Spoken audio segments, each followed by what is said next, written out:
What is going on, everybody? Welcome back to Woodward Sports Network. My name is Neil Rule, filling in here on the Midday Show. You know this guy that I'm running with here today. He used to run for the Detroit Lions, over 20 career NFL touchdowns. He is Joik Bell. Joik, good to be with you here today. Looking forward to doing some big things here with you. How are you, man? Man, I'm doing great. Man. It's glad to have you on the show. You know, it's glad to have another historian here on the show. That's a loose term. You say that's kind of loose. No. I asked you before the show, so are you a historian? You say, yeah, I'm a bit of a historian. And then I asked you, I said, who won the Super Bowl in 1983? And like that, you gave it to me. Well, because I work it backwards, right? Like I know around who was good at that time, and then I try to remember. And I'm a big Super Bowl guy, so I mean that kind of plays into a little bit. But Joik, I'm looking forward to getting with you here during my time at Woodward Sports Network. We're going to do some great things, I think. But I have to ask you this, before we get into it, because certainly the Aaron Rodgers thing is front of mind. We're definitely going to get into that. Golden Tate, maybe he's maybe sending some subliminal messages. Maybe he wants to come back to the Lions. Deshaun Watson, should you pull the trigger? You have the ammo to do it. We'll touch on all that, certainly the SEC expansion. I'll ask Fish if he's going to be a good American and watch USA men's basketball at 12:50 a.m. tonight, which I'm not, so Fish told me I'm not a good American. So, that's fine, though. But we're running. It's myself, it's Joik, it's Fish, it's Alex, it's Kennedy. You know the squad. What's up, Fish? This is why other countries don't like Americans, because we're picky and choosy about what we do. Oh, I'm not watching the Olympics because we're not good. Simone Biles is injured. I can't watch the men's basketball team. They lost to France. You know what it is. Similar to LeBron James, your person. You know what we can't. You know what I don't like? How we can't figure out if we want a 15-second intro or a 60-second intro. The 15-second intro should have been only for a week. You see, it's going on forever. I need time to be able to retweet. I can't do it in 15 seconds. I understand that, but number one, bring it up with stick. I can't retweet my own show. Number one, bring it up with stick. That is not a me problem. That's a stick. But I'm just telling you. Number two, because we're on the subject. It's not. This is not directed at you. No, I appreciate that. Yeah. The other two shows have the same exact, or not same exact intro, but they have the same timing intro, about 20 seconds. I don't like it. So, that's why you bring up the stick. I don't like it at all. Okay. You like that, Fish? It doesn't bother me now. Well, it did when I had to start someone else's tablet. Yeah, and it's tough, right? It is tough. It's better with 60 seconds. It gives you time to move around and get everything situated, do the retweet and everything. You can't do it that quick. Correct. That's correct. Did any of these issues happen yesterday? Was he like this yesterday? Was he mouthy like this? I wasn't here yesterday. He was. He called me a bad American because I'm not all the way in with the Olympics at 12:50 a.m. Like, I'm sure maybe 5% of this entire building is. Yeah. But I'm the problem. I'm the unpatriotic guy. I was just hoping that it wasn't me, because I was out yesterday, and I hope that I don't contribute to Fish's aggressiveness. You're so aggressive, Fish. No, like Jenna Newman on Facebook right now is already calling it Feisty Fish. Fish. He's already got the moniker. Everybody that's watching and streaming on Facebook Live, and remember, you can also download the Woodward Sports Network app as well. That's a good smart play also. But Fish has that moniker already. He is very feisty, Joik. I just what though, we brought it out of Fish, because initially Fish was a quiet little church mouse. Yeah. Just do my work, don't talk too much, and then eventually he wanted what me and Art has. He wanted what me and Art had. An adversarial relationship? Bring me up to speed, Joik. We got to take a couple minutes here and get to know each other. So bring me up to speed as to what's going on. Give me that dynamic. Between everyone in the network, or just between me and Art? Yeah, the show. In this square room right here. Give me the dynamic real quick. So the dynamic is here. So Kennedy Broadwell, everyone. Say hi, Kennedy. Been working with her for 2 days. As solid as it gets already. That's my Bessie. That's my bestie with the Tessie, but sometimes she drops the ball by not having her camera on. Hell, Joy. But she's learning, and she's getting better every day. Turn your light on, Turn your light on. Her light is on. In her defense, we have had battery issues throughout the morning, so you have to switch them out. We need to have that corrected a whole hour to prep for the show, so this should be corrected. Do you know how long it takes to charge your phone? Do you know how long it takes to charge your phone? Same as the batteries. Show some respect. Neil, I'm so sorry. It takes time to charge your phone. It takes time to charge your battery. I'm figuring this all out as I go. We have a lot of this. I don't know what it is. and then he gets in his moods where he doesn't want to talk at all during the show because he's so mad at me. Okay. So if he's quiet because he's mad at me. Never. It's two No, reasons he's that's quiet. true. It's two reasons either he's mad at me or Chad's in town. Those are the only two times he's quiet in that booth. You know, and then you always knows when Chad is in town because he's like, all right, guys, we got to have a good show today. You know, the big boss man's in town. That energy hits different, doesn't it, Joey? It hits different, and it throws off the whole show because now he doesn't want to talk. He just want to do his job, and he's not a part of the show. He's just behind the scenes. I got you. But he's a major part of this show, and it's a lot of love. We go back and forth, and then your position is. This is what you're gonna have to be the mediator. You're gonna have to be the what we used to call him, Papa Sean. Papa Sean. All right, yeah. And so you have to play the role of, all right, guys, let's settle down. Well, Joyke, then I have to ask you. So I'm a play-by-play broadcaster by trade. I do the talk radio stuff, obviously, too. But by trade, I'm a play-by-play broadcaster. Yeah. I do college basketball for Oakland here in town. I do national college basketball. I do national soccer, Detroit City FC. Football. How you like Oakland? Yeah. So through all that, what's your take on broadcasters? I'm always amazed by this, the dynamic of the pro athlete, dude that had a lot of success in the NFL. Mm-hmm. What's your take on broadcasters, real quick, before we get into the Aaron Rodgers stuff? You know what? You guys are vital to the game. For people who can we get that as a clip? Yeah, you guys know the broadcasts are vital to the game because for the people who don't know football, you guys have a chance to kind of educate them on what's going on, and your excitement into the game, your passion for the game can make other people feel that same type of passion you guys have for the game. And so it's vital what you guys do for the game. So I have nothing against you. Now, we talked about media. And there is a difference. I always want people to know that because sometimes I get heat on social media from time to time. And with all that being said, we're going to talk about that in a little bit. I mean, online fans and trolls and all that that are really getting out of control. I do get heat in the broadcasting role because the team I work for, if they're not doing well, people will say, well, you're bought and paid for by the team. And you know what? Yeah, I am.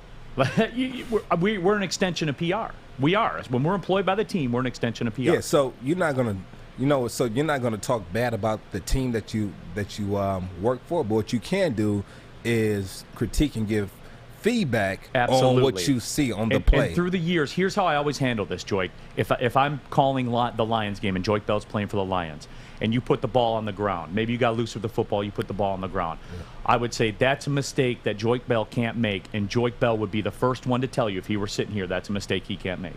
Because you would. If you got loose with the ball, you'll admit that. That's broadcast 101. So when I played in the NFL, in the off season, we'll have different programs. So I did the broadcasting boot camp. I did the sports media boot camp. I've done a lot of things dealing with separate years, and you learn different things. And one of the things you always do, what they kind of teach you, is you never attack the person, you attack the play. You critique the play. And that's exactly how I do it. Right. I've had guys, I'll tell you a quick story, Joyke. When I was broadcasting for Oakland, we were playing in one of those Thanksgiving tournaments in Chicago, and we were playing against Southern. We were the 11 a.m. game. It was a day after Thanksgiving. No one's in the building. Okay, no one's in the building. Everyone that's there can hear me calling the game because I'm really like the only guy talking, me and the coaches. And Drew Valentine, who's now the head coach at Loyola Chicago, his brother Denzel plays for the Bulls and played at Michigan State. Okay. He was playing, he missed a wide open layup. And I said, Drew Valentine will be the first one to tell you, you can't do that. And he ran by into the microphone and goes, dog, don't do me like that. So, he was joking because that's my guy. Yeah. But yeah, that's how you handle it, and that's how I've always handled it. So I'm glad to hear you, kind of give that take. I feel like we're on a good footing right now. I feel like we're all right now. Yeah, we're feeling each other out, no doubt. This is our first time, so. But you've seen the show with me on it. I've seen the show when you did it yesterday, and so we're gonna mesh well. No, absolutely, I like that. And today you're gonna make it easier for me. You're the true professional. Well, today I'm excited to be running with you because we have all this football stuff in the fold to get to. We have the Aaron Rodgers thing. Yes. He just rolls into camp today. He says, well, what's everybody talking about? I never said I wasn't going to be. He just rolled in like he never said he wasn't going to be there. We have that. We have the Golden Tate stuff, which you played with. So I'm sure you have some thoughts during his time here at Detroit. You played college football. You won the Division II Heisman during your time. I'm sure you have some thoughts on the SEC expansion and all that. Deshaun Watson, the Lions schedule. So we got a football-packed show. And I wonder for you, I wonder for football players this time of year, July, I talked about this with Terry yesterday. You feel that football in the air now, don't you? You know training camps. It's faint, but you smell it in the air, don't you? Does it take you back to that time? Yeah, don't miss it. Don't miss it. Yeah. Don't miss it. You don't miss those training camps. You don't miss. you don't miss those 4:30 a.m. knock at the doors. Come take your steroid test. And then you don't miss the very next morning. Another knock at your door at 4:30. All right, come take your street drug test, and then have to be up at 6 a.m. Well, 5:30 to get to the facility, about 6 to get to the weight room, start your day, and you're not going to get back to about 10 at night. Well, people don't realize that. Like, it's not just you get up and practice. No. You do weights before you do practice. You do weights, meetings, practice, meetings, grab your food, meetings, cold tub, hot tub, post practice, it's ongoing. And then, well, at the end of the day, you know what you do get to do? You get to go to more meetings, and then you can go back to the hotel, go to sleep, and get ready to do it again the next day. Absolutely. Well, one guy that's getting ready to go to a lot of meetings, certainly meetings with the media, and that is today. We're going to get into it when we come back. Aaron Rodgers, certainly the big news story of the day in the world of sports. We'll discuss. I think Joyke's got a unique perspective because I think some people don't fully understand how this is going to go. Joyke will break it down for us when we come back. This is a midday show. Neil Rule, Joyke Bell, right here on the Woodward Sports Network. What got you into real estate? Like, why do you love it? You know what? I got into it from my husband's friend, actually, and I was for years on and off going to school for court reporting, and then they took away the boards, and then I didn't know what to do, so I had to reinvent myself, and so she took me under her wing, a friend of mine, and she's been doing it for 40 years, and she kind of just brought me in and got me going, and we still work together to this day, and I never looked back. I wished I would have done it back when I was young, right out of high school. Welcome back. Yeah, welcome back to the Woodward Sports Network here on the Midday Show. Neil Rule, Joyke Bell, back with you. But Joyke, I did want to get into this. Aaron Rodgers is back as he's shown up for training camp in Green Bay. He is there. He is ready to rock, and it's taken really the sports nation by storm as we have the footage. We're showing it here of Aaron Rodgers getting off the plane. That team jet? That team jet, yeah, rolling in. Looking at it right here, Joyke. That's that big money. I would imagine, and that's exactly what I was going to ask you. He walking like, yeah, I'm big money. I'm big money. Thong sandals on, book bag. All right, I'm here. Let's get to work. And that's it. First off, before we get into that whole dynamic with the Packers, I would imagine Aaron Rodgers gets a little bit of a different training camp entrance than Joyke Bell does, right? Oh my God, yes he does. I drive in through the back, go through the gate. Put my finger. So they have like the lions have the thing you to put your finger in, does a fingerprint. Mine doesn't work. I got to call the front. Hey, this is Joy. Who? Joy, I'm on the roster, Mr. 35. And hold on, let me check. I got to stay at the gate about 5 minutes, and they finally let me through. And that's like he comes in, the team sends a jet. He has a chauffeur, a red carpet laid out. What do you need? So it's, different strokes for different folks. He's got the thong sandals, as you said, and everything like that. Comfortable. He was on that plane comfortable. Absolutely. Feet kicked up. Absolutely, he was. But, Joyke, he's showing up for business now, and they renegotiated. He's got a 1-year deal. Everybody knows the stakes. He's doing this year. He's doing this year. He's bouncing. He's bouncing. And that's it. So, I mean, through this whole circus and through everything that's going on with him and now for the Packers, my opening thought is this. The media fans are going to come from the perspective of this is a huge distraction. This is something that's going to break up the clicks on the team. This is going to cause a lot of problems. I ran this by you in the pre-show, and I found out that I was right. I don't think it will at all. It's Aaron Rodgers, man. End of story. Hard stop. You got a problem? If you're in that locker room, do you have a problem with him coming in? This whole big deal about it? It's not going to be an issue. It's not going to be an issue. How they say the media is going to cause issues, cause friction in the locker room. The only way it's going to cause friction is through the media, right? And one thing that the coaches teach us is that don't look at the media while like during the season. Do not read the clippings. Stay away from the clippings. Only focus on you. Don't go back and it's white noise to us, and so we don't pay attention to that. We understand that this is a business as players. We understand that Aaron Rodgers is taking care of business off the field. Because any other time, if it's not contract, and that's the thing, they try to pin that against you when it's time to talk about your contract. Oh, he's not a team player. Oh, he's thinking about him. No. Of course he's going to think about himself. Of course. This is what this game is. Because when this game is done with you, it's done with you. And so when you're in it, and you're in the prime, and you're in the height of your career, you take full advantage of everything you can get. And it gets to a point to where you don't even care about the money because they offer him the money. You can't pay for peace of mind. So if he's not happy there, then the GM, the team needs to do everything they can do to get the most they can for him when he's on his way out the door. And that's where he's at right now. It's going to be expensive to acquire him. And that is true, too. And I think that this was a good play by Packers management to do this one-year deal, because here's the thing that I haven't heard anybody talk about with this one-year deal, and it probably won't come to fruition because it's Aaron Rodgers, and we know that when Aaron Rodgers is behind center, they're probably going to the playoffs, and they're going to win football games. However, if it doesn't work out that way, if this does become a problem, if there are locker room issues, if there's performance issues, if that rift becomes bad between Rodgers and clicks break off and all that kind of stuff, they still have the ability to try to barter a trade towards the end of the year or whenever. There are still options available to them. Now I know that there's a lot of moving parts to that, but there is a little bit of protection, at least for the organization, right? They're thinking about all angles. Yeah, they are. But at the end of the day, he's out of there. No doubt, yeah. He's out of there. He's no doubt. Out of deal. I know we talked about this before the show. Like, is what they're doing in Green Bay going to affect other teams in the division? When I played, I never cared about what other teams did. I don't care who they picked up. I don't care who they drafted. Because they had the best players, I want to play against the best. I just understand that I know that if Aaron Rodgers leaves Green Bay, that will not be the same Green Bay. No, there's no question. There's no question.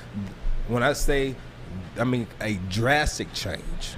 Drastic. I'm not talking like, oh, they might lose 3 or 4 more games. No, totally different team.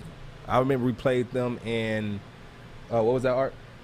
I was just going to say real quick, like, I'm still adamantly on that Lions 10-7 train. I don't care if Jesus can play for Green Bay. All right, bring the camera back to me. So what I was saying is Aaron Rodgers, I remember when we were playing them, it was 2014, and he was out for this particular game. I think they might have beat us earlier in the year. No. We beat them 48-10. And then we lose to them the last game of the season to win the division. And this time he was back. And that's just how drastic, because we had Devin Gardner on the show last week. And we talked about how teams will have a good quarterback behind the center. And when you have a quarterback, say like a Tom Brady, he's always going to have you in position to be able to come back and win a game. You always feel you can come back and win when you have a quarterback on the level of, say, an Aaron Rodgers, of a Tom Brady, a Peyton Manning. You always feel you can come back. And so when you have that type of leader behind the center, that's going to heighten the way you play because you feel you have hope now. Right, yeah. And I mean, because let's be real, the quarterbacks get the money. They do. The quarterbacks get the money. That whole locker room knows that in Green Bay, and he's their ticket, as you said. That entire locker room in Green Bay understands one thing. If Aaron Rodgers isn't behind center, it's a wrap. Like just what you were talking. The season's a wrap. All that work, everything you did, every weight you lifted, every 4 a.m. wake-up call, every drug test you took, every session, every meeting, all of it went for nothing if Aaron Rodgers isn't there. No, absolutely right. And you know that because you're the one putting in the work. You know that, so you want Aaron Rodgers behind center because that's your best and really only chance to win. Yeah, and like all this stuff that's going on in the media and Aaron Rodgers not being at training camp is once he puts on those pads and step on that field, all that's out the door. It's like when he walks in, it's almost as if the rest of the team, our savior is here, because. But that's real though. Like you're talking real right now. No, that's real. Like that's honest. Like they understand. It's no way. No player is going to sit there and say, well, you wasn't here. You're not for the team.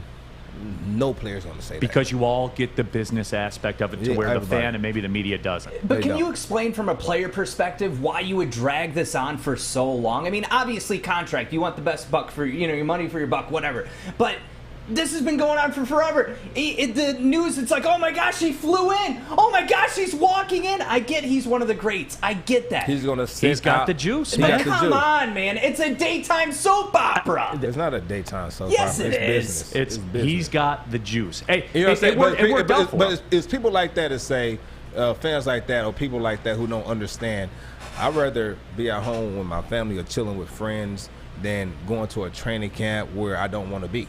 Like, you don't understand. Like, he doesn't understand that. Just go. Well, and Joy, I'm glad you brought that up because I feel like that's another angle that maybe people are missing. You guys are cool with it because he's there from day one. Yeah. Like he didn't use this power play to roll in the third week of because does Aaron Rodgers need training camp? I mean, be real. Does he need meetings? Because this is all right. This day 1, installment 1. Day 2, installment 2 with a little bit of installment 1. Day 3, installment 3 with a little bit of installment 2. Where you're telling young receivers, here's what you need to do for Aaron Rodgers. Like, that's it. Like, that's what the installment is. This is Aaron Rodgers' world. Here's how we run it. Yeah, so this is the playbook. Let's go through it. If they're in cover 2, this is what you run.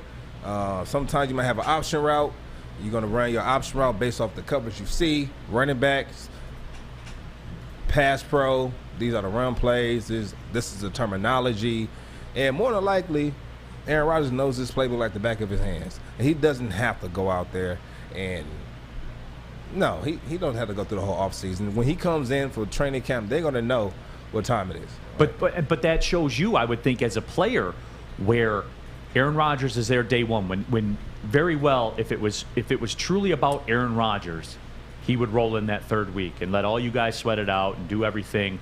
But he's there day. I would think that would cut a lot of ice with the veterans on the team, with everybody else, because he didn't have to be there. It doesn't really benefit him. Veterans are the ones that you will worry about the least having an issue with it.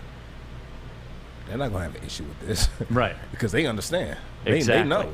You know, and that's really the angle, I think, where everybody makes a big deal about everything that's gone on here. Yeah. This whole thing was a power play to get rid of that second, because as it stood right now, he had 2 years left on the contract. Yeah, look at Devontae. It was mission accomplished. Look at Devontae. Yeah. Devontae's like, if he's not here, I'm not here. I'm not renewing. I don't want to talk a contract either if he's not going to be here. So I don't know what they're working. I don't know if they're trying to do something to where if Aaron goes somewhere, I want to go where you go. You know, I don't know.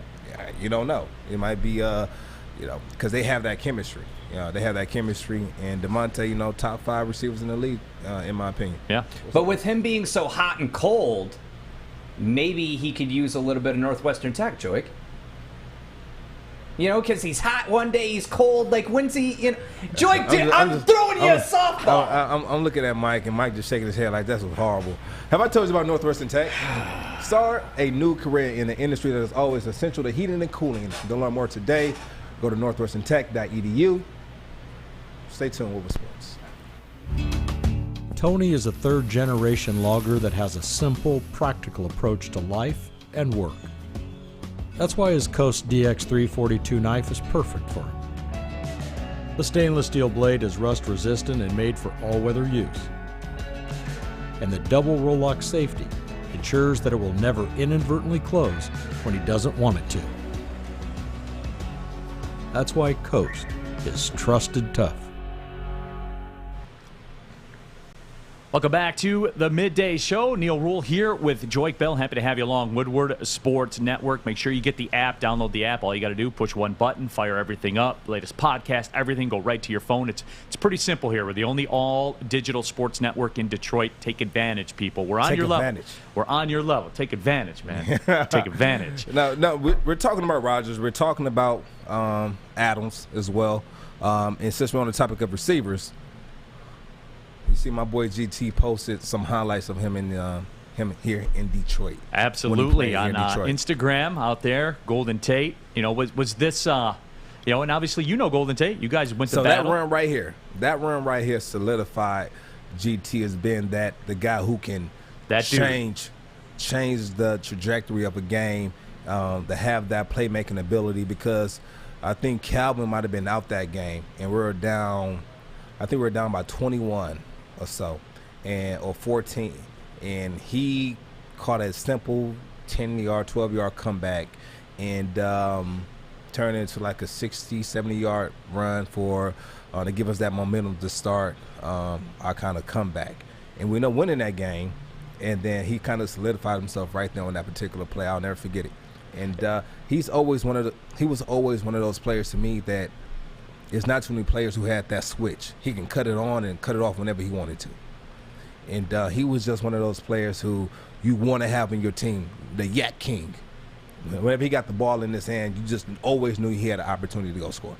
And when you look at Golden Tate right now and where he is, and I don't know, I don't know how much I get into the whole cryptic IG messages or anything like that. It's a highlight reel, and he happened to be playing for the Lions, and just like you said, that was his Yak King time. Listen, he has a lot of highlights. He didn't put his Seahawks. The Giants, though, later in the day, he did put the Giants highlights. Obviously, I take it as the media once again, like, oh, we're gonna get him, to where it's like maybe homeboy's just like sharing his accomplishments. That might be, but for a guy like GT at this point in time in his career, if he goes to another team or goes to a team, I don't think it's about the money. I think he wants to win, and that's a lot of guys that gets older in age. And you have some guys who are, they do 1-year deals and they want to get the money. If you can get the money and go to a team with, say like a... But you can't usually, because the teams that have a chance to win have guys that are making the money, and you got to kind of jump in there. I don't know. The Dominican Sue to Tampa Bay, to the LA Rams. He was getting paid. They were winning. Well, Sue's always going to do that. He went to 2 Super Bowls. He went to 2 Super Bowls. He did, man. And he got paid on both teams. He did. Yeah, and so because Sue's a business. He's a business. Man. He's a business. No, he's the business. It's a difference. It's a difference. And so when you get at that point in your career, that's what you're looking to do. That's what you're looking for. Joik, in getting off the Golden Tate thing just for a second, and this just kind of popped in my head, so this is a little on the fly, because I have to ask you this. When he left the Lions, was that the day the music died? No. Because everyone said... I'll tell you what happened. It was the day that our defense lost its identity. Right. Because Sue had always been the focal point, and he brought that attitude, and, he had that same type of mentality as our head coach at the time. Well, before that, but Jim Schwartz. And they always say usually your best player on the team is going to mimic the head coach, and Jim Schwartz he was fiery, and that's kind of how Sue was. He was an edge guy. He was real edgy, and when he left, we kind of lost that edge to our defense, and we lost a lot of guys with him as well. He made a lot of people's jobs easier by taking on the double teams and freeing up, the linebackers on certain fields, certain blitzes. So he was. We definitely lost our identity when he left. Because I always said. And I don't think people realize that was a historically great defense. Because when Stafford left, everyone said, well, the Lions never really gave him a defense. That's not true. That was one of the greatest defenses. That was a top 10 all-time NFL. Do you realize, and you know this, you guys gave up less than 70 rushing yards per game during that season. Yeah, it was like 6, and we were going back and forth with the Legion of Boom. Right. We were back, so one week they'll be number 1 defense. And they might be the number 1 defense for a week or 2, and if we come back, we take it. They were the number 1 defense for 2 or 3 weeks, and then they come back, and it was back and forth the whole year, holding teams to 62, 67 yards per game. And so historically great. And so I think they were the number one defense for the Detroit Lions coming out that year. So we had a great defense. I wish we would have took our offense from say 2016 and put it with that team in that defense in 2014 with that play calling, and just I think we would have made magic. We would have made some noise. But again, getting back to the Golden Tate thing, the comeback here to Detroit. I mean, and we'll get into this a little bit too with the whole Deshaun Watson. I don't see it. I don't either. Is it? I don't see it. Being 32, he's just 2 or 3 years. He's not a fit here right now for where this team is right now. Oh, if he was to come, we'll fit him in because we're horrible at receiver. I'm not gonna say we're horrible, but we don't have as much talent as other teams at receiver right now. We're bottom tier. On paper, you're right. Yeah. Yeah, on paper, I mean, you we're are. bottom That's tier. just being real. And so we're bottom tier. So if Golden Tate was to come here, yes, we have a place to put him. But does he want to come here? Right, and that's what it goes back to. Now, 2 or 3 years down the road, if he's still playing, he's still being productive, it might be an opportunity for him to come back here and finish what kind of unfinished business, to finish that up, help us get to where we want to go. And I can see us getting there over time, but it's not going to be this year. It's not going to be next year. But year 3, year 4, with this new regime and what Brand Holmes is doing is nothing short of amazing with the picks he's been able to get in this past draft and the extra picks he's been able to get for future drafts. I mean, he's making some major moves, and this is what he's good at, evaluating college talent, drafting them in the draft, and fighting those diamonds in the rough, right? Like it was, he had something to do with the Rams getting Aaron Donald. This is the guy we need to get. So right. He does a great job with evaluating college talent. That's his forte. That's his niche, and he believes that building the team, you have to build it through a draft, and that's why he's acquiring so many draft picks, along with other chess moves he's making that people on the outside looking in might not be able to see. But I see what you're doing. I admire what you're doing, and we're gonna get there. Yeah, and I think that plays into where we wanted to go next with this, because I'm starting to hear this as well. The whole Deshaun Watson situation, which I talked about with Terry Foster here yesterday, I don't think it's a time and the place for Deshaun Watson right now. And much the same ilk that I don't think it's a time and the place for Golden Tate with where this organization is right now. But there's always that talk, and you always see the fans in the Twitter, and they kind of live in that world, and then that's fine. That's what fans are a huge part of the game. But this whole the Lions have the ammo to get Deshaun Watson. When you talked about multiple first-round picks in the 2022 draft, the 2023 draft, and really, Joy, where I come from with this is finally where I wanted the Lions to go forever, because when you say you build a team through a draft, which means you build a team through the draft financially, because the rookie contract is what sets you free right now. The Kansas City Chiefs, before they gave the big extension to Mahomes, they had Patrick Mahomes for $5 million a year competing at an MVP level, $6 or $7 million a year. That is where it's done. That's where you build a team. And then when you're at the point where you bring in a Golden Tate or whatever, or you want to make a move to get your quarterback in town, then you do that. But you talked about this receiving core, and on paper, as we said, maybe lower third in the NFL. But then you also said, which I'm 100% in lockstep with, when you look at Brad Holmes and what he's done, this is what I've been waiting for forever. Draft assets, draft capital, multiple picks, and with those picks come multiple rookie contracts. And that is how you win in the NFL in today's day and age, because the draft contracts, the rookie contracts are manageable. It's a young man's game. And when Sean was on the show, we'll talk about building the team through the draft, going out there and finding the guys that not too many people will be able to find. And there's always a deal to be made. There's always a deal somewhere. And I would use the analogy of saying it's like Halloween when you're passing out candy to the kids coming to the door. You know, you have that little glass bowl with candy in it, and it's 2 or 3 weeks after Halloween, and you have Milky Ways, you had Reese's in there, you had Snickers, you had Babe Ruths, you had. My bowl's never had that 2 or 3 weeks after Halloween. Right, I was hitting the Milky Ways hard, bro. You know what though? We never had the Milky Ways. I will always go for the Snickers, but after like 2 or 3 weeks, you know, you gotta. You don't see it just sitting there. You got to move stuff around. You got to move them. You got to move the Milky Way out the way. You got to move the Babe. You got to move it out the way. Those stupid peanut butter kisses. Yeah, you got to move them out the way. The peanut butter, you got to move them out the way. And you might find one sneaker left at the very, very bottom. And that's what Brad Holmes is very good at, in finding those talents at schools or teams where a scout might say, there's no talent here. Brad Holmes is going to find talent there. And so that's kind of what I see out of him. And he's a numbers guy. So I kind of like the way he goes out and he scouts and he does certain things because it's not orthodox. That last Snickers, that undiscovered Snickers, hit different. It hit different, man. Oh. It hit different, don't it?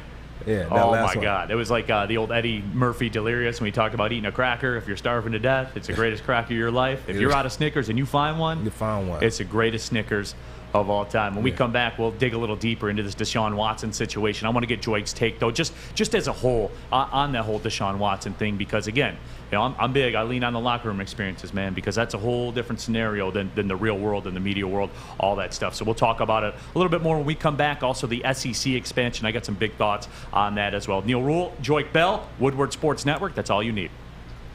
We are here, downtown Fenton, my favorite Bridge Street Exchange. That's right. And you want to switch up your wardrobe this summer? It's this easy. You ready, Joey? I'm ready. All right, you ready?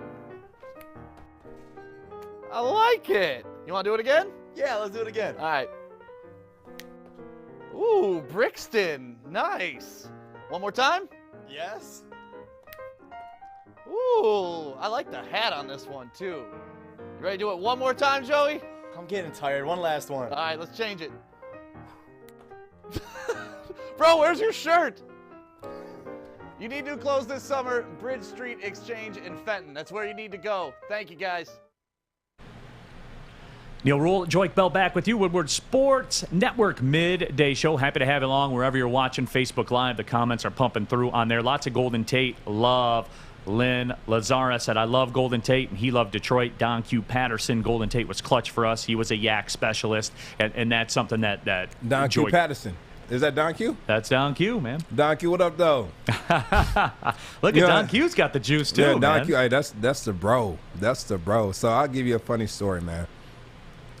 So Don Q was my roommate my freshman year. Okay. Only for the summer. He didn't play football. He was just a student. Not just a student, but he was a student. But we got cool over the school year. And so in the summertime, we said, let's get an apartment together. So it was me, him, and one other friend named Marcus. And we roomed with 2 other teammates of mine. And us 3 share one room. And so we had this one bed, single bed in the room. And then we had a blow-up mattress. I would take the bed, and I had to be up every morning at 5 a.m. to make it to 5:30, 5:35 workouts. Oh. And so when I woke up out that small little single bed, it was so small, it gave me some of the best sleep I ever had. Some of the best sleep. So whenever I got up to leave, they will rush to the bed. The first one to it win. They got it. It was always hilarious. And it just kind of takes me back to everything I had to go through in order to get to the NFL. And so it's funny. What up, Q? No, it's college stories are the best stories, man. They are Good some time. of the best. As we get it rolling, we'll certainly get into more of that. But did want to touch on this Deshaun Watson situation, really, and get Joyke's take on it, because Terry Foster and I talked about it yesterday. I'm certainly not, as we just spent 10 minutes talking about it, certainly not one of these get Deshaun Watson to Detroit type people. I'm not interested. No. I'm not interested with where this Lions team is right now. I'm not interested with where Deshaun Watson is right now. I'm not interested with where the Houston Texans are right now. But, I mean, as you look from the outside in at this Deshaun Watson, if you're a GM, now if you're just a general GM, if you're a Miami Dolphins GM or something like that, are you going near the situation right now? What's your take on it? No, I'm not. It's too much, right?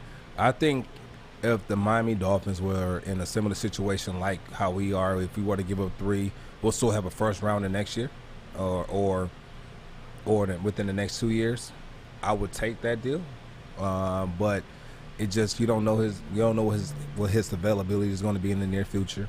Now, what he has going on, it is a distraction. Now, that's different, right? That's different. Now, that's different. Now, that's a distraction, because now it's not about football. It's about things that are going on off the field. I'm not saying he's guilty. He's innocent until proven guilty. Sure. But that's not how society handles things now. Now, in society, you're going to be guilty until proven innocent.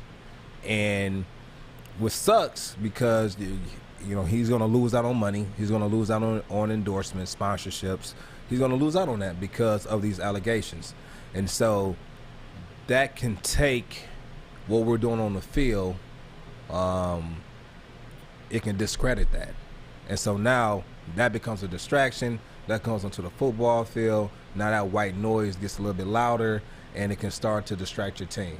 And it's up to the head coach and the rest of the coaching staff and front office to kind of keep the team on that straight and narrow. Because right now, the Texans are projected to last in the league. We're winning 1 or 2 games this year. Right. All right. And so I don't mind them, and I understand them, trying to get all they can to get rid of them. But it's similar to, a guy like that. You pay that high price for him. Say like you buy a property, and it has you have cheap taxes on it, and then you get the property after a year, boom. That tax abatement, that tax credit is now gone, and now the taxes went up a whole, $500,000, $2 million. You don't know from what you bought it for, and now you just you're in the crapper, and that's kind of what it is with him right now. You don't know what's going to happen in the future, and so the best thing to do is to sit back and let Houston go through what they're going to go through with them, and then make that decision after the season. So Houston's basically in the spot where they either have to take the L, right, and take the L and ride it out. They're going to have to ride it out. Or they're going to have to really, really offer a deep discounted price. One of the two. And they're not going to do that. So then they're going to take the L. I mean, they're going to take the L because those are the two because options. They're not going to give him away. Right. And it's sad to say, like they're not going to give his contract away. All right. They're not going to give his contract away because at the end of the day, he was the number 1 passer in the league last year. And you need to get as much as you can for him because you guys need all the help you can get. Imagine they go out there and they really do get 3 first-round picks. More than likely, they're already going to be the number 1 pick next year. Right. More than likely. And so whatever team they send them to, they better hope that they get the 3 picks and hope that those teams do bad in the next couple of years. Because they need a lot of help on that team. I mean, yeah, you look at Deshaun Watson because he's a value right now at $16 million. He's a star. He's a bona fide star in this league. I think. And he's getting $16 million right now. That's the number this year. Now, certainly that goes up next year is when he gets star money, when that $40 million kicks in. Yeah. So, I mean, if you're a team, you're taking a big risk by taking a look at Deshaun Watson. You got to pay that money. You got to deal with that dead cap situation. If he gets suspended, now. What about just from the standpoint of the NFL? Because their action has been no action. He's playing, unless something changes, and the depositions aren't supposed to start till February. So my gut feeling is he's playing this year, and it will be business as usual, and that will be it. But how is that going to affect him mentally?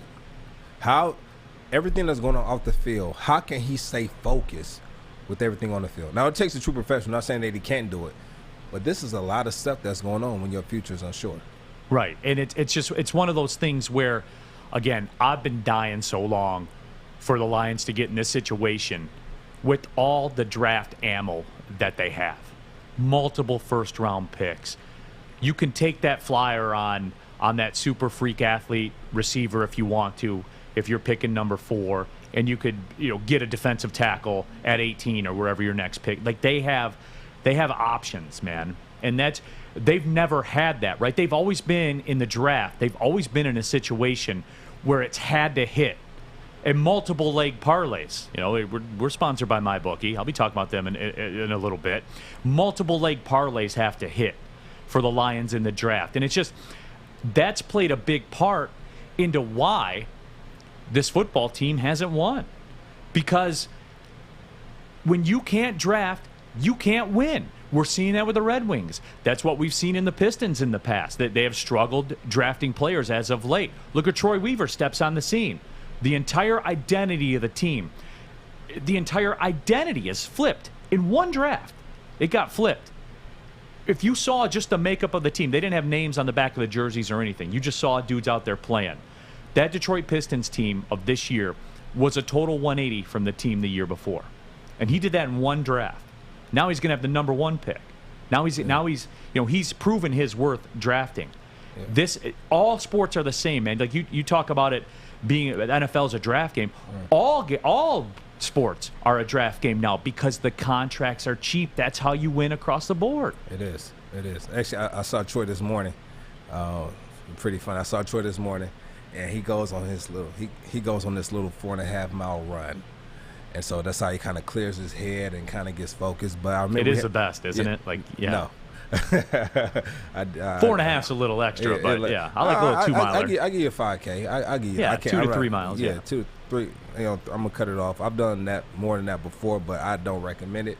But we had him on the show earlier, and when he came onto the show, he made you believe that he really wanted to build a team around the identity of the city. I remember him moving into the city and him saying that he didn't want to live anywhere except in Detroit because he wanted to embody the city and get that true Detroit culture. He's all in. Yeah. He's all in. And so when he came on the show, he started to draft guys who kind of embody the way. The Detroit mentality, you know, gritty. We got that grit to us. The no quit. Bring it back. You know, players like I asked him what was the biggest pick the biggest pickup you had this offseason. It was Jeremy Grant. Right. He loved Jeremy Grant. And he ended up getting Josh Jackson, who I love as well because he's from the area. He's from the city. And so going to the game and watching them play and kind of seeing the no quit mentality that they play with, it just made me kind of buy into what he's selling a little bit more. And so he knows what he's doing. We got the right guy for the job. And now it's just, we don't want to hear it as Detroit fans, but, be patient, give it time. Patience is a virtue. And I kind of learned that being a Detroit fan. Well, that's what's funny about the time and space we're in now, right? We're not a patient society. I mean, social media, instant gratification. We want our drive-through food now. We want our pizza cooked now. We want our order ready now. We just want to walk in and pick it up and move on. But the very path to victory through the draft, like I talked about, it's only patience. Very rare that you get the unicorn that walks in and just does it big right away. I'll tell you somebody who is a unicorn in the insurance game. Our friends at PAM, Public Adjusters of Michigan, are giving you the chance to win a twosome in the 3rd annual Darren McCarty Charity Golf Outing. That's on August 6th at the Links of Novi. The event is totally sold out, so the only way to get in is to win. To enter for your chance, go to woodwardsports.com and look for the PAM logo to register. PAM represents the insured for property insurance claims, homeowners, commercial properties, fire, wind, smoke damage. We know something about wind damage, certainly around the area as well. They get you the money. They do all the work. They get you the money. They do all the work. I'm about that life right there. Why wouldn't you have them do it? Call PamFirst.com. Again, that's callPamFirst.com. And be sure to go to WoodwardSports.com and register for a chance to win a twosome in the Darren McCarty Charity Golf Outing. Welcome to the Call Sam Chopper Shop, where you can win a custom-built chopper while helping our veterans at the same time. Watch as the Bad Pig Custom team turns this bike into a one-of-a-kind classic chopper. And when it's finished, we'll be donating the bike to Volunteers of America Michigan to raffle off in support of our vets. A great cause to give back to those who've given so much. Watch for Call Sam Chopper Shop episodes on our social media channels and get your raffle ticket today at callsam.com/chopper shop. What do we want to talk about? Back at it here, Woodward Sports Network. Neil Rule, Joik Bell here on the Midday Show, bringing it to you live, however you're doing it, on the app, Facebook Live, YouTube as well. And, every time we talk about this whole Deshaun Watson thing, certainly, people certainly have their opinions. And Jeremy Ballreich had a good one. And Jeremy, look, don't get me wrong. His comment was, does anyone realize that it's 24 different women making these allegations against Watson? 22 in a civil case, 2 of those criminally. And don't get me wrong, man. Like, I understand the scope of this. I do. I always go back. I'm a big Cat Williams guy. And when he talked about Michael Jackson, and he said, there's no way that many people talk about you doing something unless you're guilty of something. You know what I'm saying? Like, and look, I'm not the jury. I'm not the executioner. I'm with Joik. Like, the process will play itself out. That's the system we have. Is it perfect? I don't know. I'm leaning towards no. But that's the system that's in place. So with all that being said, we understand the scope of this, and we understand everything that's going on, and it is going to play itself out. It starts in February. I love Deshaun Watson on the field, but everything he has going off the field, that needs to get corrected. I don't want to bring that into my organization. And this is me, and this is the business side of things that you have to think of as a GM, because you have to weigh out the pros and cons. Right. You have to weigh it out. And right now, the unknown will have me weary of bringing him to my team. Especially giving up assets, especially the kind of assets. And giving up assets on things that I know can help. Well, I ain't going to say no, because we have to go through the draft, but to give up an opportunity to put our team in a better position, giving up 3 first-rounders for one guy, I don't see it. Not with the guy who has all this baggage right now. Here's my question. 2 things. Yes, Art. This might pick you, though. This might say, yeah, Art. Neil and I made eye contact. That's good Art, enough. Did you? No, be honest. I hit him with the eye contact. You hit him with the eye contact? He gave me like but a little... You gave him the nod, too? Like, Yeah. Okay. Thank you. No, he's trained to like raise his hand. Don't treat me like a dog. Jesus. No, I'm joking. But what I was going to say is... But hold up, Art. Let me finish. Let me get this point out. You're doing it again. I'm joking. Go ahead, bro. When you're Watson, right, and you've got 24 cases against you, obviously, in this country, contrary to what social media says and the general public, it's, innocent until proven guilty, and I understand that. Why, as an organization, would you want him on a team? Now, contractually, he has to stay there, and I get that. But shouldn't there be a clause in these NFL contracts where it's like, hey... Sometimes there are.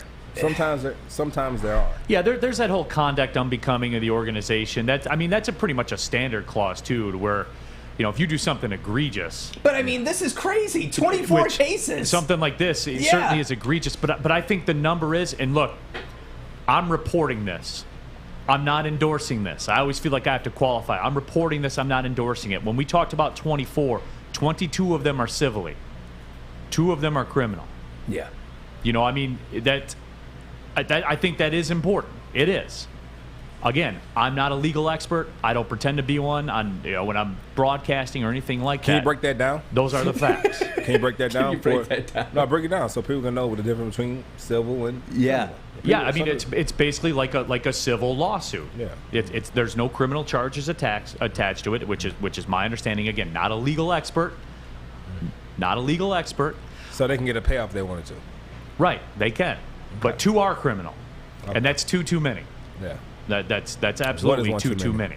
No, but that'll all play itself out, and that starts in February. So I think that's big that there is that whole angle to it.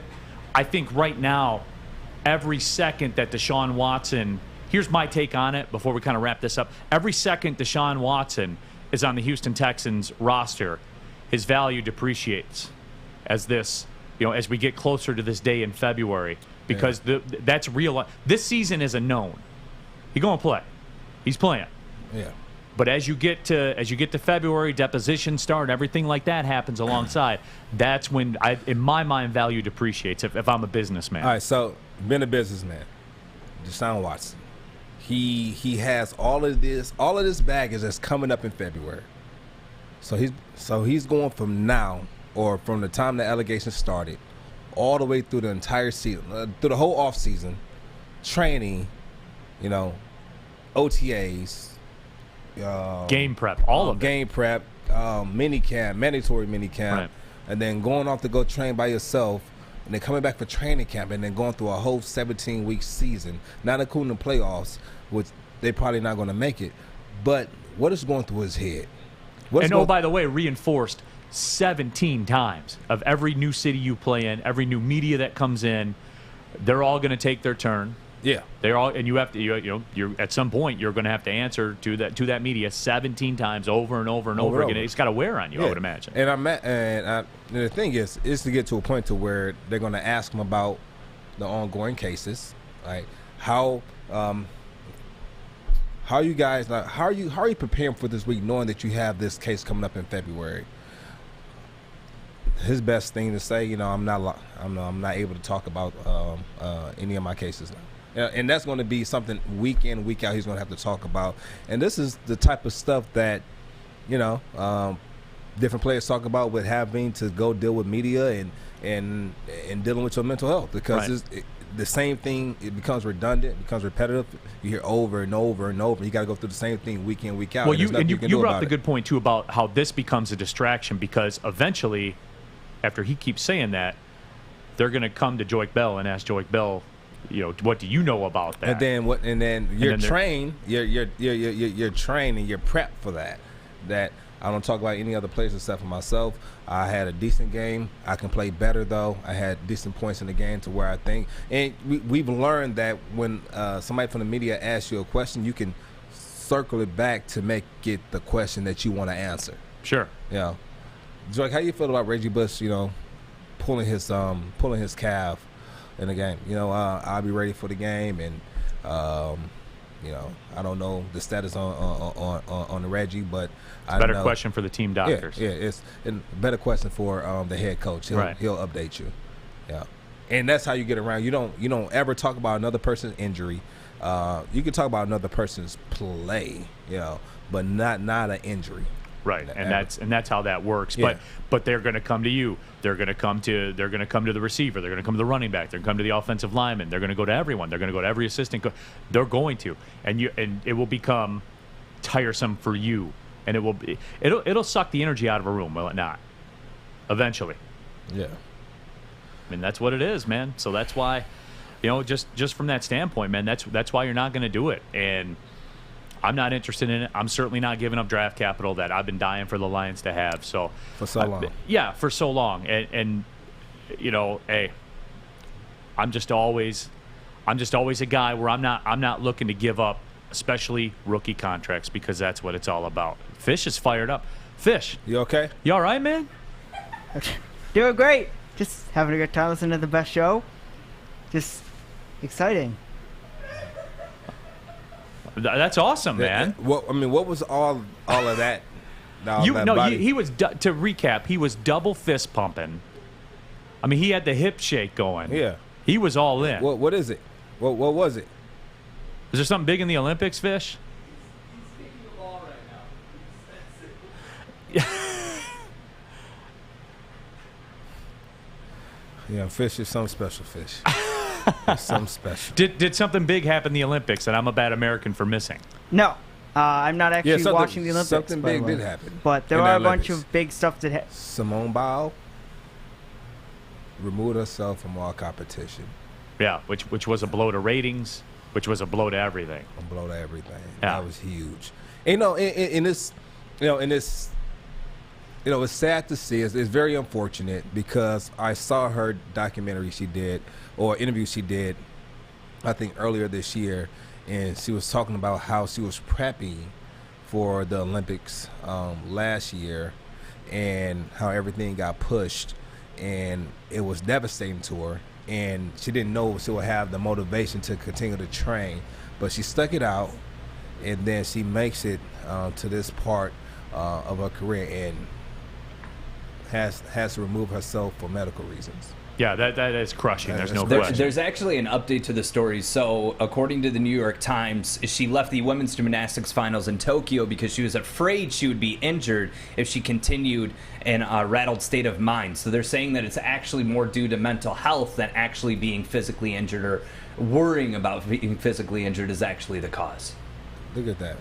Just talking about players or athletes' mental health. It's crucial. It's big. It's definitely big. And I think as people watching these athletes, we had to take that into consideration because it's crucial, because we always talk about players when they're done playing, when where they're not in the right mental state and say, you know, sports must have did this to them. But at the end of the day, I don't think it doesn't always have to be sports. Sometimes it can be everything that involves sports, like the media, sometimes the supporters, family, financials, like everything is just compiling on you. And so if you don't get a good wrapper on it, or learn how to deal with those type of issues or situations, it can definitely wear on you mentally. No, certainly. Yeah. There's no question about that. But before we cut to our next break, I did want to tell you, however, about my bookie. In the world of sports, the offseason is a time to relax and regroup after a hard-fought season. But playing with my bookie gives you the chance to decide when your season begins and ends. At mybookie.ag, you can bet on hundreds of games and leagues from around the world. Whether it's a game day parlay or a long shot winner, MyBookie's got you covered. Use pregame props or bet the game live to shift the odds in your favor and always come out on top. And not only does MyBookie host exclusive sports betting contests you can't find with any other sports book, but the bonuses are insane. If you sign up today with MyBookie, use our promo code Woodward, you'll receive up to $1,000 in bonus money when you make that first deposit. That's an extra $1,000 in cash when you make your first deposit with MyBookie using the promo code Woodward. Bet anything, anytime, anywhere with MyBookie.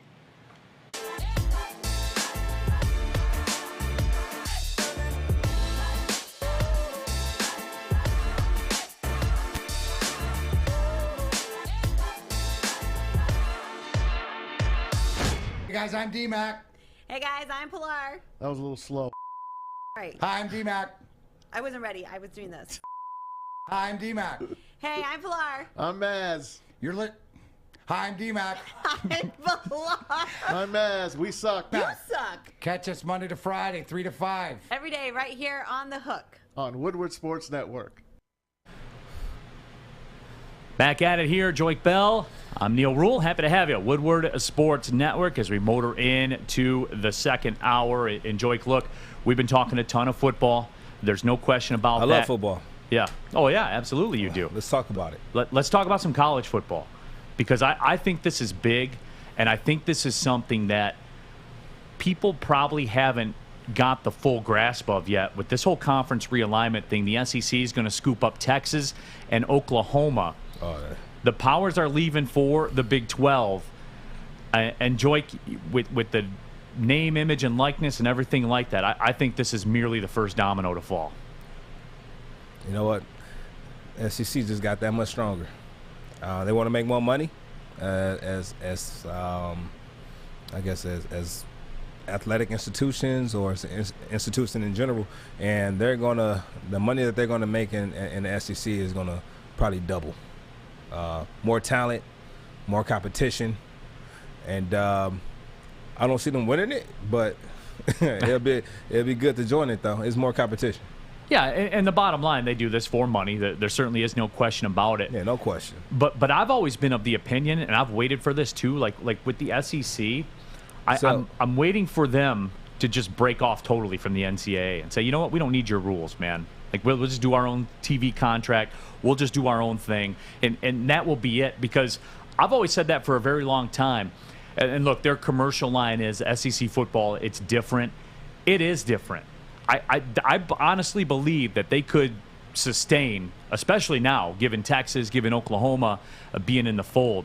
I think they could sustain with maybe scooping up a couple more teams too. I mean, the Big 12 basically it's wrapped up. That's a wrap. That's a wrap. It is. Oklahoma State's upset about it. But at the end of the day, what do they owe you? Sure. What do they owe you? This is what's going to help better our institution, our athletics. So we're going to head over here. Well, the whole day and age we live in now comes into play with this. I think if we've proven anything, and we've even seen this with Alabama, right? You know how Alabama always plays that Citadel game or whatever, you know, in November, usually right before the Auburn game, to get ready for the Auburn game. They always play that money game against Citadel. And Alabama fans don't show up for that one. And I think this circles back into the bigger picture that we're a big event society now. And when you have Texas and Oklahoma and Texas A&M and Florida and Tennessee and Georgia and all those, that's going to be the SEC now. I mean, that every week is going to be a headliner. Every week is going to be a big event. Every week you're going to have that 8 p.m. game on CBS where, and you know what comes along with it, they're going to be out in the parking lots at 7 a.m. They're going to be getting it in, Joey, because that's what they do. They're out there barbecuing. Drinking, depending on what state you're in, they'll be out there smoking that ganja, barbecuing, playing cornhole, have something when they playing. It's going to be fun. There's a lot of tailgating, a lot of good times. I've never been able to tailgate. You know, it's funny you bring that up because those are the things you don't think about, right? Like during the whole when I'm in college basketball season, people. My favorite thing is people. Oh, did you watch North Carolina Duke? No, we were flying somewhere. Like that's people don't realize that you don't get to take part in those experiences, man. Never. No, you hear about it. Yeah, you hear about see it. You hear about it, but you don't get a chance to join those Eastern Market brawls. You don't get to join those. You just hear about it after the game. Was that with the Bears? Was that after the Bears game? I'm sure it was. I mean, it's always a disaster. It's always a disaster in the parking lot. Since you're sitting in that chair, Sean hated the Bears. He hated them. That was the one team he hated the most. That's my Vikings. That's your Vikings? Can't stand the Vikings, man. So I'm the Packers, you're the Vikings, and Sean was the Bears. Okay. Yeah. I can't stand those helmets. I hate those helmets. Those helmets are stupid. That stupid horn they blow. Randy Moss was always jumping up and catching a touchdown pass. Then they'd always blow. We had Calvin though. No, that was smooth. Yeah, we had Calvin. That was smooth, no doubt. Yeah. And then they would always lose the big game. Name a big game Minnesota's won. I'll wait. They never win the big game. My favorite they won a game against the Saints. They won that one, but then the next week, it was a wrap. It was a wrap, and that's all that. But that's all that one matters big game to me. they won. I mean, it wasn't the big game. But that year they were 15-1, and everybody thought, man, there's no way that the Minnesota Vikings aren't going to go to the Super Bowl, and the Atlanta Falcons roll in there, and they're Gary Anderson, their kicker, hadn't missed a field goal all year, and when the game was on the line, he missed, and the Falcons went to the Super Bowl. Now, granted, they got worked by the Broncos that year, but I digress because they did the job, and they beat the Vikings. Now, maybe the Broncos probably would beat the Vikings too, but it hit different for me that the Falcons went in there. I hate the Vikings. And I hate the White Sox. When did that hate start for you? Even you guys will all laugh at this, and the real ones will know this. It started the way all good things start. I was actually playing Tecmo Bowl as a kid, and everyone's got that buddy, right, that wins all the time, and I was getting ready to beat him, and I had Minnesota, and he threw an interception, and I lost the game, and it started there, and just that's a good reason as any other reason, I think, but it started there, and then like as TV coverage expanded, because back in that day, you only saw the Vikings when the Lions played them, and that was it. It was a little bit later on where you could get any NFL game that you wanted to watch. So just that horn, man, I can't stand that horn. I can't stand it. Every touchdown, blowing that horn. Yeah, because it usually always was a bad. I mean, Lions never had the best track record there as a kid growing up. We changed that though. We changed that in 2000 because our thing was we didn't want to lose any. We didn't want to lose divisional games. Right. We didn't want to lose any home games.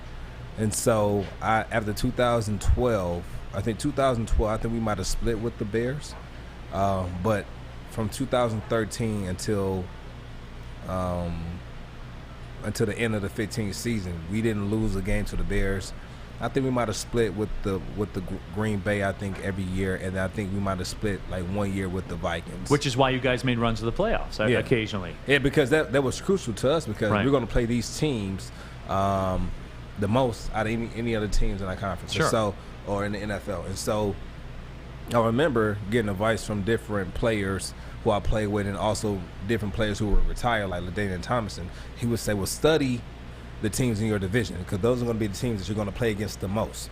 And so when he told me that, it kind of confirmed everything that I have been hearing from older teammates, older veterans, because at the time I was a younger player.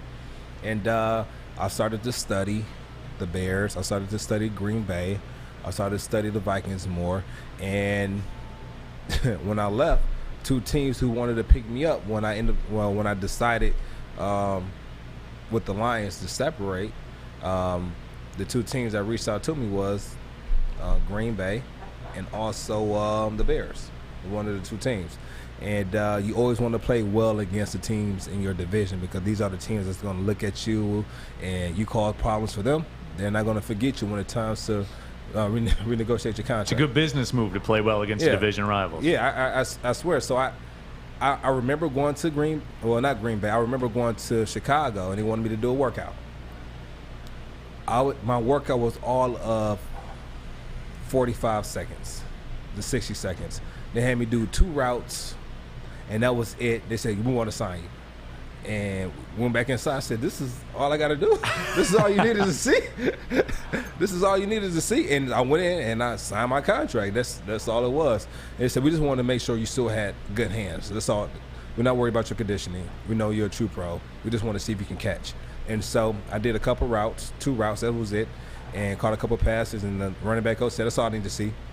All right, and went in there and signed me, and all she wrote. Well, because you and I were talking about this before, that was the biggest thing, I think, statistically, about your career that year, you and Reggie Bush. Still to this day, the only backfield with 2 cats that have 500 yards rushing, 500 yards receiving. Never been done.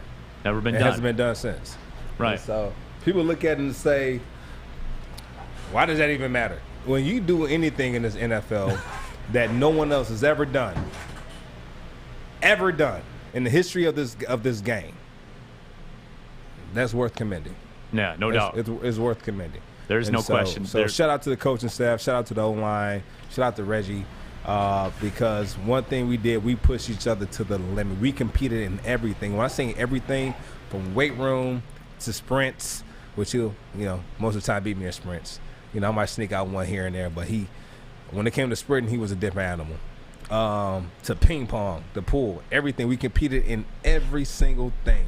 But it made us close, and we ended up forming a bond that helped push us, through the season. If I'm a little hurt and he's doing well and I feel that energy, now I want to go out, now I want to do well. Or if I'm doing well and he's not having his best game, he steps up, he starts having a better game. And so we always push each other throughout the entire season. We're going to take our next break. When we come back, I want to get into this Olympics thing. And look, I've been honest about it. I've said I haven't watched the Olympics with the passion, certainly, that Fish has. I'm a bad American. Fish is a great American.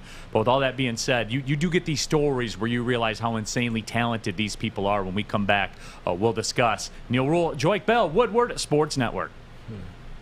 Kennedy, tell us about my bookie. Maybe I'll tell you about 8 Mile Vodka. Oh, yeah, 8 Mile Vodka. Sorry. 8 Mile Vodka, born in Detroit, is distilled in 90-liter batches to allow for optimal quality control and care. Then carbon filtered, aerated, and bottled at the perfect time to produce a subtle taste with a smooth finish and a character all its own. This is an exceptional premium vodka that can be chilled and enjoyed straight or mixed to create an exceptional cocktail. I'm a big fan of Bloody Marys. Extra olives, please. Yeah, you are. Next time you're out, ask your bartender for an 8 Mile Vodka or pick up a bottle at Meijer, and always drink responsibly. Good eye contact. I'm looking to bring on another HVAC tech right now. We're recruiting 5 to 10 techs a month. We're looking to grow and expand. Every new tech we hire is from Northwestern Tech. The hands-on training is fantastic. They're always my first call. We love hiring Northwestern Tech grads. They come out trained and ready to work. Our program is only 10.5 months, and our next classes are starting soon. So why wait? I'm looking to hire a graduate of Northwestern Tech. Northwestern Tech. Northwestern Tech. Northwestern Tech. Welcome back. Neil Rule, Joik Bell here on the Woodward Sports Network. Also got Art in the mix as well. Fish, Kennedy, you know the squad. We're squatted up in here. And look, this has been a funny thing the last couple days here today with Joik. Certainly yesterday with Terry Foster as well. Fish cracking on me about not watching the Olympics. Joy, since we haven't really had a chance to talk, are you going to be up at 12:40? Just to be fair, Neil, it's not just you; it's the whole network, really, and it disappoints me just a little bit. Okay, well let's see where Joy is. Joy, are you going to be up at 12:40 a.m. to watch men's basketball tonight? No, I'm not. The reason I say that because I'm up every morning at 5, and so I have to get my rest. Like I can't stay up to 3 and then wake up at 5. Get the work in, and then come here and be prepared. Like because Art wants me to get here at a certain time to be prepared for the And show. you never do. So if I don't get the right amount of rest, I'm gonna come in here grouchy, and then I'm really gonna make Art upset, and he's really not gonna be talking during the show. You're only grouchy on days that end in Y, so it's okay. Right? Yeah. Well, every day. It's every day. I don't know. I feel like it's mutual. I'm getting the sense it's kind of mutual, is it not? The relationship between Joy and I? Yeah. Oh, it's Break it totally down. I give to him and he takes. That's the relationship. No, this is a take. He doesn't. You know what?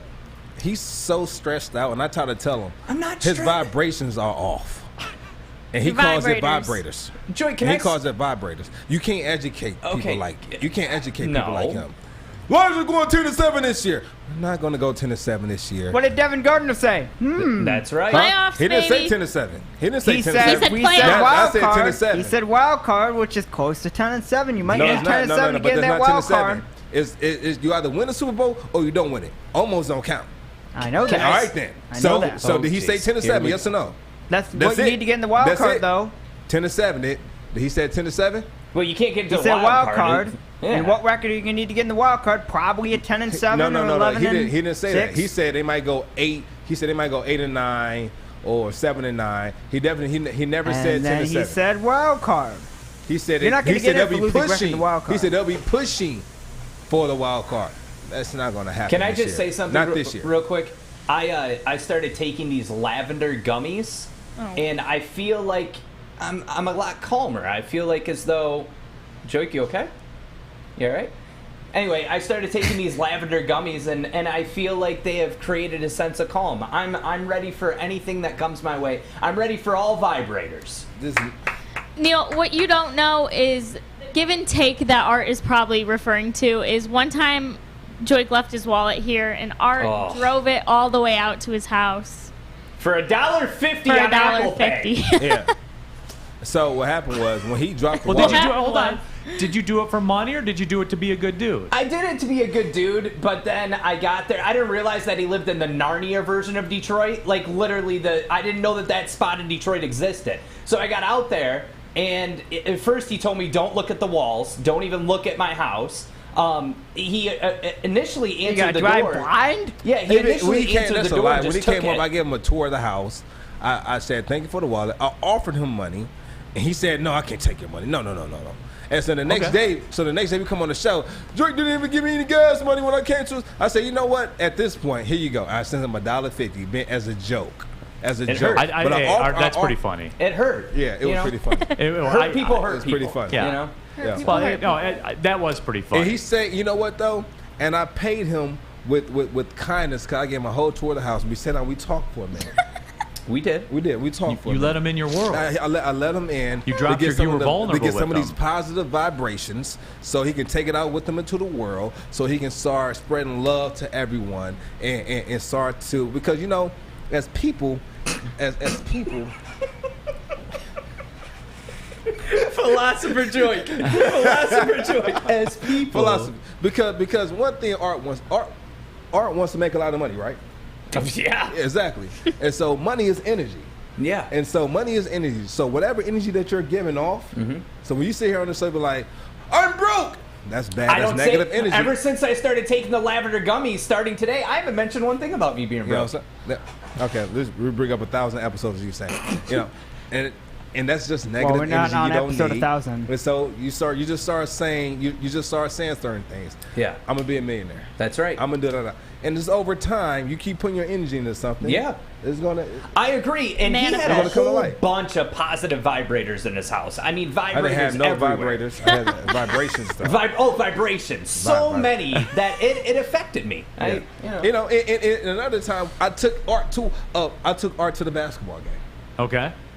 to the Pistons game, and he wasn't even appreciative. No. He What I wasn't wasn't appreciative. appreciative of is I had to kiss his feet going into LCA and leaving LCA. Like, I'll do it once. No, he I'll didn't. kiss your feet And, once. all right, I got I took him with me and my friends, and during the whole game, he thought I was just gonna be with my friends and not talk to him, but we talked for like a whole quarter or two. Yeah.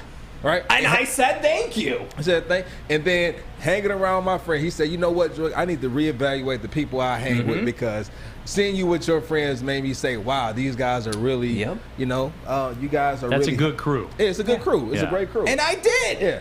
All right, so who are you hanging out with now? I hang out a lot with my children. I don't have time to hang out. I got 7 kids. I don't have time to run around and hang out with people. Yeah, bad vibrations. Aw, his kids are good vibes. Huh? Your kids are cute. No, Art. that's not what I'm talking about. That's not what I'm saying. Don't Kids come are for beautiful. Ivy. Kids are great, but you got to make an effort. That's all I'm saying. I know. I got 3 of them. I got 3 of them. I got a 14-year-old boy, a 12-year-old boy, and a 6-year-old girl. Oh. And I have a power ranking of my children that come out every Sunday night. You know, it's like the top 25 poll. And my 6-year-old girl had been number 1. It was like an Alabama run. Like for about 2.5 years, she was number 1. 2 weeks ago, she slipped to number 2. Oh, My middle son took over the number 1 spot. Now my 14-year-old, he's the Vanderbilt of the child rankings. You know, Right. like he's gonna have a hard. He's got to get the program in order before he can start to ascend. You know, there's got to be some changes at the top. I guess he's got to change the athletic director, the university president, all of it. There's got to be some changes at the top for him to get going. So when's his birthday? He 3 days before me. Oh. In March 12th he is.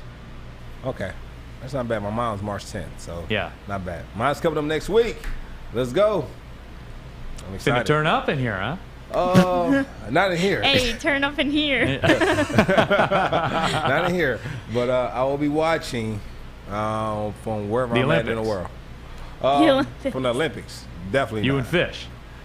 Definitely You're breaking this kid's heart. You're breaking his heart. No. Look, on Facebook Live, Jeremy has a good point. Says, Art, start hanging out with people who are successful. Pick their brain. It will help you tremendously. You know how many successful people there are in a trailer park? It's amazing how many pyramid schemes there are. Like, just all the pyramid schemes. Somebody came to me the other day and was like, hey, I could get you free cable. I got free cable now. I mean, I might get arrested for it, but I got free cable. You know? It's a good play. They're just go-getters. Is it Comcast? I cannot say. He'd rather not say. I'd rather not say. We talked about business decisions earlier on the field and in the field of competition. Yeah. That would have been a bad business decision for Art to go ahead Art, with that. he's already given out his phone number and tried to give out my personal information off of my ID. That was actually. That was Maz. You know who it was. It was Maz. Fish. Who? It was Maz. Can we get a that Maz was in the impression? text We have message. That was in the text message. Yeah. He took the picture of the text message and was going to put it on the TV show. He was I going to put it forgot on about here. that. I just wanted you to take somebody else to the game. And so before the show started, He was gonna blur it out though. I hope you no, realize he that. wasn't. No, he wasn't. He showed it on the screen what he was going to show. And Six said, "Why would you do that? Take that off." And we thought he was joking. Well, you know what isn't a joke? Us going to break. Stay tuned. Woodward Sports. You just send it so quick. You are ridiculous. Woodward Sports. Tony is a third-generation logger that has a simple, practical approach to life and work. That's why his Coast DX342 knife is perfect for him. The stainless steel blade is rust-resistant and made for all-weather use. And the double roll-lock safety ensures that it will never inadvertently close when he doesn't want it to. That's why Coast is trusted tough. Welcome back, Neil Roll, Joik Bell here on Woodward Sports Network. Joik wants me to do a Tom Mazaway impression. I'd have nothing for you. Can you? I hate Tom when you Brady. put the ID in the. I can't do it. You can't do that. No. Joik, You you do a honestly do decent it the one. best. No, I don't. Yeah, you do a decent one. Go ahead. Go for it. Okay. What are we talking about? A wallet. He took your wallet. And the chairs. You can bring the chairs in it. Did you put my picture of my ID in the group chat? Who was me? I didn't do it. Even though it says Tom Mazaway with a picture of the somebody ID. had my phone. I didn't do. You know. People want to know, Joik, why are your eyes bloodshot? Are you tired? Hereditary. Really? Yeah, my dad. Nothing to do. Bunch of racists in the chat. We let them know. Art Smith. I'll give you guys this one. I worked out this morning, so it could be that too. I don't know. On the Facebook live stream, Lynn Lazara says that Neil's child power ranking should need to be a Monday segment. They do come out Sunday night. I'm just saying. I agree. Because have you watched Dance Moms? How Abby Lee Miller does the tier of all the girls? Not Dance And then Moms. she rips off the paper and reveals what girl is on the pyramid. So, like, the worst girls that had the worst dance performances are at the bottom. And then Maddie Ziegler is always at the top. So you want to do like a BCS selection show I style? want a Dance Mom style pyramid of your children. We'll work on that. I think we can do that. I think we can do that. My wife doesn't watch the show, so I know some of her friends do though. It's risky. I will say that it's risky, but hey, you got to take risks. If it's Chad, personal? but not that. Chad says Art tries to hang out with successful people, and they slam the door in his face. Anyway, can you explain to me why your wife doesn't watch the show? I'm interested. She's working. My wife busy. is home with the kids right now. Oh, okay. Okay. So as being home with the kid, because my wife is a teacher, so she's off in the summers. So as someone who kind of stepped into that homeschooling role when she got called back to school, but my kids were still doing the homeschooling thing, my wife should make $2.2 million per year. Every teacher should make $2.2 million. I had 3 of them for homeschooling. It was the roughest part of my life. Now, I have a charmed life that's the roughest part of my life. It's very first world. I get that. Yeah. But with that being said, you guys weren't there. No one knows. And that's where the power rankings really started, because my oldest son was the toughest deal. With, he's going into, he was his last year junior high, going into high school. It got to the point where you cut ties with the oldest one, and you say, all right, this is what it is. Let's make sure these things don't happen with the youngest one. And she became the focus, and hey, you got to prove it. I treated them. I did things the way I do it, and coming from a sports culture. My middle son my youngest daughter really likes sports the most. My middle son's starting on the junior high football team today for the first day of football camps today, and he wants to be a running back. No too. other clapping. He runs. He likes the contact in 7th grade. He likes the contact. Yeah. Neil, you've got a very important question you have to answer from Joe. Hold on, before you ask that question, though, we're still talking. It's about the power rankings. I hear what you're saying. Real quick. So your 7th grader loves football. Yes. What is your daughter taking to? We do a lot of golf. We do a lot of tennis. So my daughter's playing tennis yesterday. Yeah. And her mom used to play tennis, and so she teaches her tennis. And then I'm a golfer, and I teach her golf. And then my son's a football player. So it's perfect. Yeah. She likes soccer too, but she really seems to be taking to golf and tennis. She really likes tennis a lot. So whatever. I've never been, my oldest son's more into the gaming and stuff like that. I've never been one, to be honest, and you probably know this, when I get home from work, I'm sported out. I mean, I come home from a road trip. We've been on the road to the West Coast and stuff like that. I've had enough of sport. So I've never really pushed it on them or anything like that. If they want to do it, cool. If they don't, that's cool too. That's funny. Be your own person. Yeah. And it's weird because I don't train my son. When he comes here, I get trainers because I don't want to take my energy on the field with them and my passion for the game and then into my son, and then we take that energy home. And so I'd rather have someone else training, because he doesn't play running back anyway. He plays wide receiver. So all right. I get a receiver trainer, which is perfect because I know one of the best receiver trainers in the state right here in Detroit, and he trains them, and I can just sit back and watch. Yeah, I don't know. It's still early to say with my son if he's ready to dive, because one thing he needs to work on, he's got to get faster. So, I enjoy working out. I would say, hey, let's go run sprints. I'll go run sprints with him. Sometimes I beat him, sometimes he beats me. But, he's got to love that process to it. So that's what we're working on right now. He's new to it, so I'm cutting him some bread. I'm cutting him some slack on it. But I want him to like it, so I don't break him yet. Don't break him yet. Make it fun for him, and then when they continue to come out, then we gotta break him. We'll heighten it, and then have him train with I'm gonna give you a contact. Have him train with some of the kids in this program, and hopefully they can it'll be fun for him because he's with other kids in this. I do. I'm not gonna lie. I'm excited about it. So what was the question about the power rankings? The question and the most important one of the show comes from Joe on YouTube, and he says, "Where is the wife in the power rankings?" Where's the wife in the power rankings? Yeah. Well, she runs the show. Okay. I mean, good answer. She's in the front office. Good answer. You know, she doesn't have a franchise. She's Sheila Ford. So she's Sheila Ford. Yeah, okay. of Rule Holdings. Yeah, she is. She's Sheila Ford. All of them. She's all of them. Okay. I'm I'm the beer guy that shows up on Sunday. That's really all I am. So no, it's good though. We're feeling each other out, man. Like we're getting to know where we all stand and everything. I like that. It's good for the future, man. It is. It really is. Yeah. I'm a big fan of it. I'm here for it. I enjoy it. So now I did want to touch on like this whole Olympic things because Kennedy had this idea and it really was something good because the Olympics are about the moments, right? The smiles, the tears, everything that goes with it. The young gymnast from Alaska, when that video came out on social media of, they're having a watch party in Alaska and everyone's going crazy, like that's because the community. When you make it to the NFL, that had to feel good for the community, all the people that supported you and stuff like that. Like you validated their support almost to some degree. For sure. Yeah, and those, I'm sure that's the moment. You remember games, you remember. Plays, everything like that. But I'm sure that was probably pretty special when you told the squad, I'm going to the NFL. Like that was probably different. It was a little bit different. The way I told them I was going to the NFL was a little bit different. I remember getting a call from the Patriots. I remember talking to Coach Belichick on the phone. I remember him saying, "We want you here. You're not going to get a better deal." I remember saying, "Let me talk to my agent. I'm going to call you guys within 5 minutes." I remember them telling me, "Hurry up." I got off the phone, told my agent, "Hey, I think I'm about to go be a Patriot." They offered this. Get the contract. I'll go out, tell my family I'm about to be a Patriot. I had my whole family was over. And my uncle had on his Patriots hat because that was his favorite team. And he was running around the house. He was so excited. And I looked back in the back of the house and my agent is like this on the phone, and the patient wasn't answering his phone call.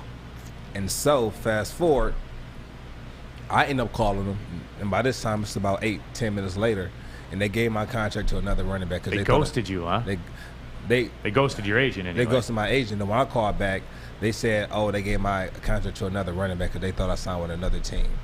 And so and this is after the draft, and when the draft is over, it's like a madhouse. You're getting calls from every team because they want to get you for cheap. Right. And so they just kind of figured that I would be there after the draft, so they didn't want to draft me, but they gave me the highest signing bonus.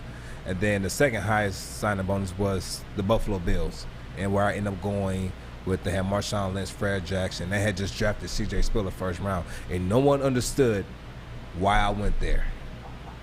I'm never going to see the field. Right.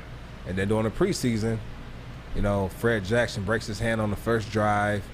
Marshawn Lynch rolls his ankle. He's out for the rest of preseason. So both those two are out for the rest of preseason. And now it's just me, C.J. Spiller, and Chad Simpson. And I was able to showcase my talent and did my tour around the NFL. But they gave me an opportunity to show I can play in this league. And everything worked out. And when I looked up, I think the Patriots might have had, I might be over-exaggerating, 12 running backs on roster. So I wouldn't have got a shot there. So everything happens for a reason. Yeah, absolutely. And, that got me to thinking about, like, the whole Olympic moment thing. And, we kind of loaded up some photos and everything like that. Kennedy, I mean, you kind of started it. So, you did. The Olympic moment thing. Mm-hmm. What's your favorite Olympic moment?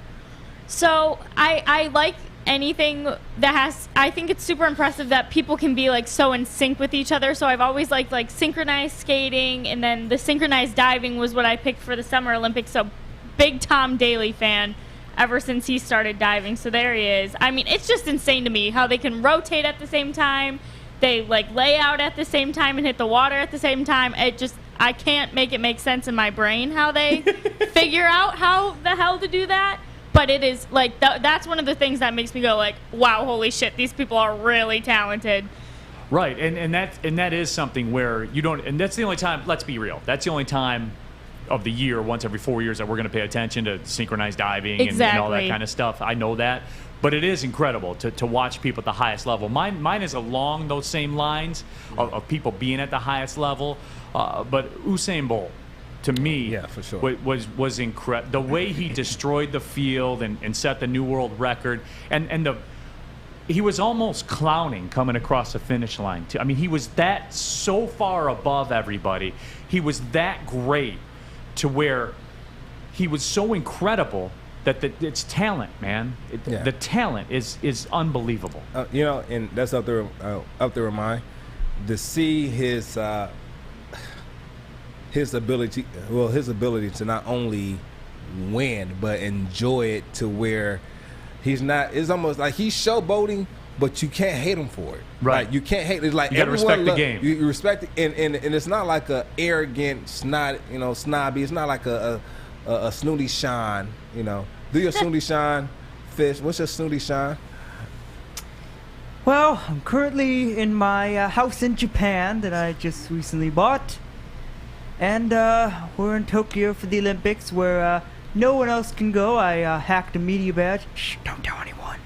But I'm here in Tokyo for the Olympics. Okay, and snooty Sean. I have a good media badge here. Here's my media badge. You know, we'll call it snooty. I can get into the Olympics all I want. That's snooty nil. All right. And so, but one moment that that will always stick out in my head of Usain Bolt will be when he ran the 9.55, and that was one of the first time I was able to see him run completely through the line, because usually he's so far ahead that he usually slows up at the end. But that was one time I was able to see him finish straight through the line full speed, and I remember I was sitting at home in my living room when he broke that record. Yeah, I mean, he certainly was somebody that I was just blown away by. Now, I did have a 1A because I thought this was one of the most brilliant plays of all time, because I know it is, because it hooked me in.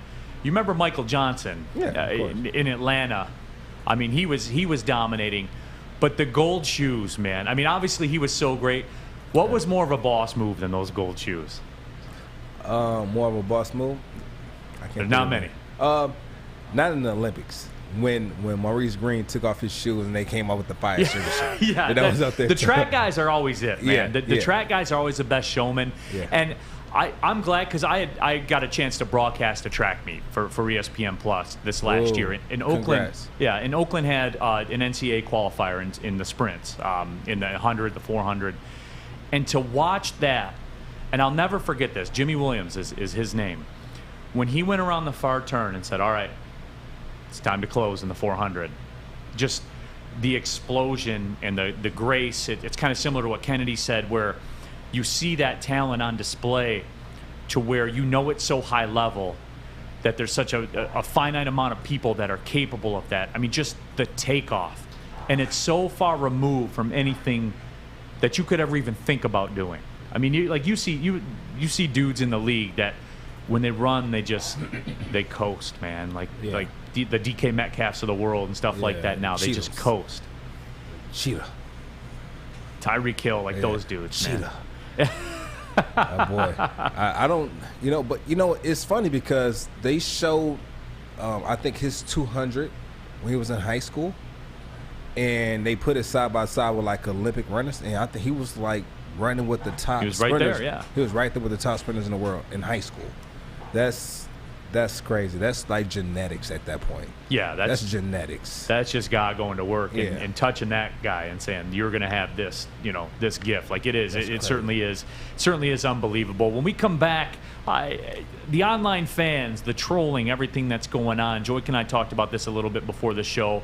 I want a couple of Joik's good stories about it. I have a couple certainly that I can share as well, and maybe like a guideline or a principle that I like to put out there when I deal with this kind of stuff. I'm sure Joik's got some really good stuff. We'll talk about all that when we come back. Neil Rule, Joik Bell on the Woodward Sports Network. Welcome to the Call Sam Chopper Shop, where you can win a custom-built chopper while helping our veterans at the same time. Watch as the Bad Pig Custom Team turns this bike into a one-of-a-kind classic chopper. And when it's finished, we'll be donating the bike to Volunteers of America Michigan to raffle off in support of our vets. A great cause to give back to those who've given so much. Watch for Call Sam Chopper Shop episodes on our social media channels and get your raffle ticket today at callsam.com/chopper shop. Welcome back here. I'm sorry. Yeah. All right, how do you love that Neil goes to break on time every single time. We actually had a conversation about it. I introduced myself, and we've been talking about early is on time is late, and late is unacceptable. He agrees that it's same philosophy. It's beautiful. Well, Joy, you know where it comes from, Joy? It's doing live sports. The time crunch. Maybe being a professional too. No. It's the time crunch of, in college basketball on the radio side, you get a 90-second television timeout. And 90 seconds. Look at that. You get a 90-second television timeout, and they give you about 15 seconds of wiggle room. So you gotta, if you don't get out in time, you won't be back in time because those commercials gotta run because they pay the bills. So that's but Joik asking for 90 seconds is so we could have a 3-course meal in those 90 seconds. I mean, let's be honest. And a bathroom break. And a bathroom break. Yes. Yeah. And that's the other thing, the live sports thing. It's funny, the people who don't talk the whole time has something to talk about. I'm not talking because I'm dealing with an injury. Look at this thing. Real quick, it's not a hickey. So who put that hickey in your neck? It's not a hickey. I got stung by a hornet while protecting my son. So a hornet gave you a hickey. Yeah. It was quite the sting. He's here all weekend, ladies and gentlemen. But no, people keep asking me if I got a hickey. Believe me, I'm not getting laid. I'm married. But this hornet sting, it sucks. It hurts. That's your music. Neil, comment? I'm just playing. I'm just playing. No. I'm just serious. I'm just playing. They're just serious. It's okay. Hey, Exhibit A, why not to get married? No, I'm joking. Joy, I know you had one more Olympic thing that you wanted to touch on before. I wanted to get into this online fans troll thing. The greatest show on the track would be, what was that, 2016 4x1 with the U.S. versus Jamaica when Jamaica broke the world record? Because that was such an event, a hype. That was like a heavyweight boxing fight. And then it's just like when they both got the batons in their hands at the end, like neck and neck. I mean, you knew. Did they both break the world record? Yeah, I can't remember exactly, but I remember that big moment. I think they both might have broke the world record, but Jamaica won. So they got the record. And so they ended up getting it. I mean, it was just, they had, I couldn't tell you, we had Justin Gatlin, we had, who else did we have? They had, Usain Bolt, they had Blake, they had Asafo Powell. Right. And then, who was our third leg? I can't remember what the third leg was, but I remember them bringing it around, and Blake ate that curve up. He ate it up. Yeah. He ate it up. Because I think going into the third, I think we might have had the lead, and then Blake got us caught up, and then they gave a baton to Usain and our anchor leg, and it was just amazing. It was a wrap. It was a wrap. It was a wrap. But it was cool because I couldn't ask for a better race than that. Yeah. Right. The moment delivered. Yeah. And it's rare that the moment truly delivers. Yeah. But the moment delivered. There was no question about it. Sure. I know the big thing right now is Art's taking some fire on Facebook Live. Yeah, it happens every day. Your son tried to save you, Art. Let's be real. That comes from Steve Rathburn. Yeah, he got stung twice. Like, I was like, what are you doing? And he got stung in the back of the neck, and then he got stung in the arm, and that's how we knew that it wasn't a bee. So after the first time he got stung, you didn't do no, oh, you okay? No, he got stung back here, and he went to go swat it away, and then that's when I swatted it towards me, and it came up on my neck and got me. It was almost terminal. I'm surprised I'm here today. Well, I mean, if you look at it, that hornet wasn't for any games. No. He had an agenda. Yeah, and now they're afraid to go outside, so, it all works out for me. Yeah, that's kind of rough. That's kind of rough. I'll tell you something else that's rough. And Joik has certainly dealt with this more than I have in my career. But I get a little bit of it from time to time. The whole online troll, the fans out of control. And look, we see more and more of these stories. There was a pitcher in the major leagues, obviously, that had a rough outing, and he got direct messages and emails and tweets and stuff like that. I think it was a Nick Whittingham, I think his name was. But anyway, the moral of the story is death threats to his family, his wife on social media, all that kind of stuff. The thing is, this is probably from accounts that... The egg accounts? Yeah. You know what, though? It's funny. I was on social media, and I saw something that Idris Elba said. He said that you have all these celebrities who have the verified check marks. He said he thinks that everyone should go through that process and get a verified check mark to kind of show who you are before you can get on social media, because a lot of people hide behind these fake accounts, right? And they will get rid of a lot of the bullying, because there's no way, right? There's no way to kind of hide who you are, right? And so you have to stand behind whatever you say, And so if you are bold enough to say it with your name on the line, then do it. If you don't, in my eyes, you're a coward. Right. And Joy, you're in the social media world. You have a big Twitter following and those types of things. I don't tweet anything. That's I think everybody else. I just retweet this show. No, but even with that though, Joy, I mean, I would imagine you get 10 to 20 times, especially when you were playing, you get 10 to 20 times more of the hate on social media. No one ever comes up to you, like if you're doing an appearance. In person, no, never. They're never stepping to you and going, unless it's well, Joy, you suck this week. The Lions suck. I hate you. Unless it's a kid. Never it's a kid, and it's, it's different. But as far as dealing with trolls, I never had to deal. You know what's funny? If a troll ever said something to me on social media or on my page, because I'm more of an Instagram guy, it was cool because I never had to defend myself. My supporters or family or friends were always going there and they'll handle it for me. I never had to say anything, ever. And it was kind of cool to watch because it's hilarious. It is funny because I kind of get something similar. Detroit City FC fans. I mean, they're the Northern Guard, that whole fan base, like they're out of control, and I'll get that. From an opposing team fan, they'll tweet something on social media, maybe a college basketball game. My favorite's when I do national games because half the fans of the teams think I'm like I did Michigan, Maryland this year. Michigan fans thought I was leaning towards Maryland, and the Maryland fans thought I was leaning towards Michigan. When I don't care who wins, I just care that the check clears, man. Like that's what I worry about. And it's funny because I don't know where I got this from, and I would imagine I've never had anybody say I'm going to come find your children and kill your family, though. I will say that, like I've never had that. That would hit different, I'm sure, no doubt. But people have come after me personally or anything like that. I just don't give it power. Like I win. I take pride in winning that mental battle. I've won that mental battle with that person because you said it, and I don't call attention to it. Like I rose to the level mentally. I didn't give you what you wanted. I won. That's how I've always handled it. I've had thick skin like that. Mm-hmm. I know that I'm getting in my car and I'm going home to my wife and my power ranked kids, and that's going to be it. The power ranked kids. That's going to be it for me. And I've never let somebody's opinion or whatever dictate how I'm going to feel about myself because they're not with me at night when I'm putting in the work to do these games. When I'm constructing my charts and doing my reseach and doing all the stuff I feel makes me good. You know what people don't see? People see the game day, but they don't see that year long of training sessions. Sure. From the time the season's over with, from February, kind of post-season things, maintenance of your body. March, getting back into conditioning a little bit, weightlifting. April. OTAs start, and then May is mini camp and more off-season workouts, and then the mandatory mini camp in June, 1 week off, and then now you're back into your own training, and then 1 week before training camp you take 1 more week off because you want to give your body time to rest before you go into training camp. Because one thing you don't want to do is work all the way up to training camp and then go right into training camp, and then you peak early. All right, every athlete has a place where he peaks, and once you kind of learn your body, you know where you have to be going into training camp. You don't want to go into training camp being at the very tip-top shape. You don't want to do that.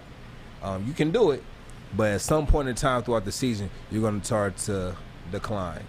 You want to peak, around the end of mini camp, early in the season, and kind of just ride that wave and keep your body, sustain that ability throughout the season. And stay on the field, yeah, right, exactly. So they don't see that. No, they didn't see that. Just like in my case, it's different, right? Like they didn't see me delivering pizzas when I was 30 to make this all work. Like they didn't see that. They weren't there for that. They weren't there for that when, I was 310 pounds and saw myself like in a photo and I was like, this isn't gonna work looking like this, dude. Like you gotta go fix this. Yeah. I haven't had more than 30 grams of sugar in a day in 4 years.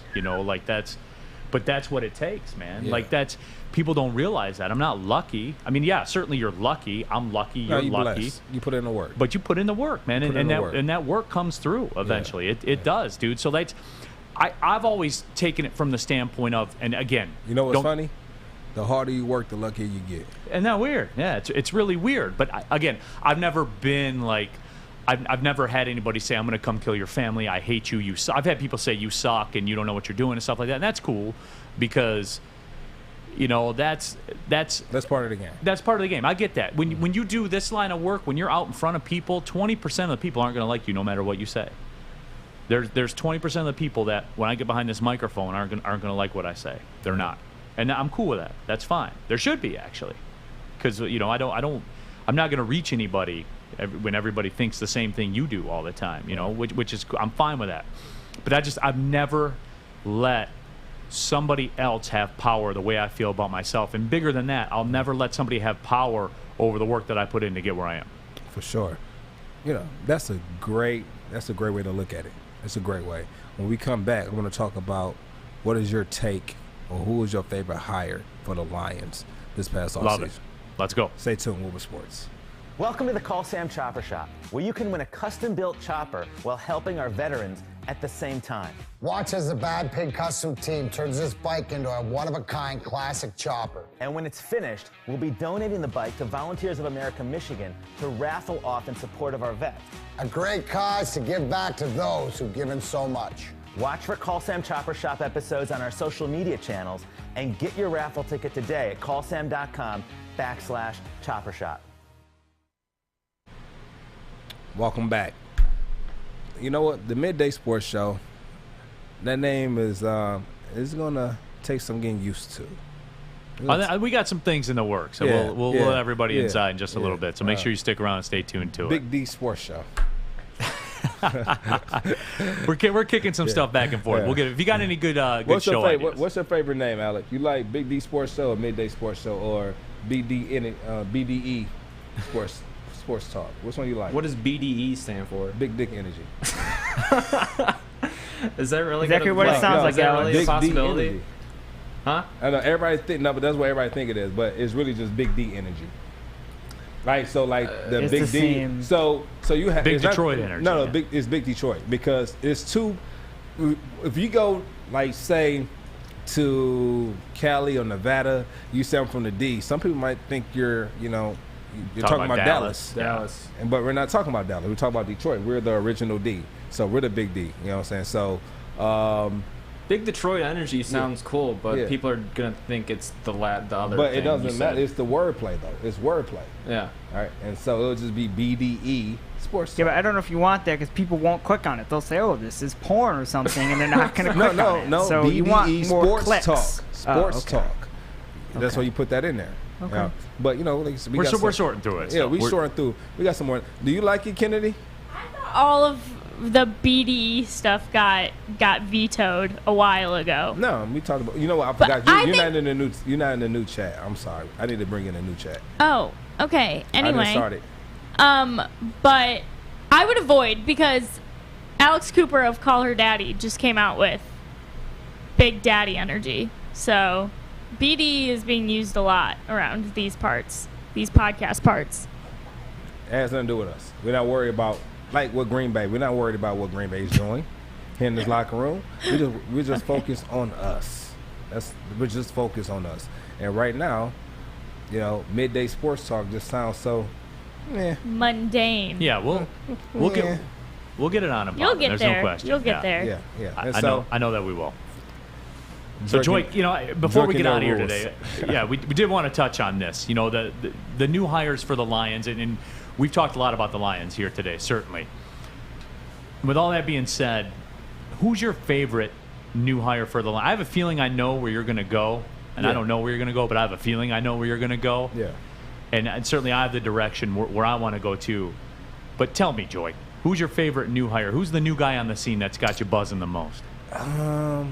Well, front office or coaching staff? Wherever you want to go with it. If we're doing overall, it'll be it have to be Brad Holmes. It have to be Brad Holmes. Which I agree. Yeah, that's an obvious one. Yeah, it's obvious. It have to be Brad Holmes, and I'm not saying that because he's a GM. He's proven himself. Sure, he's proven himself. I would say we got two more key components. I would say John Dorsey, and then I like Deuce Staley. I had him as a coach That's where I knew you were going to go, yeah. Yeah, and Deuce Staley, because I know what he can bring to the team.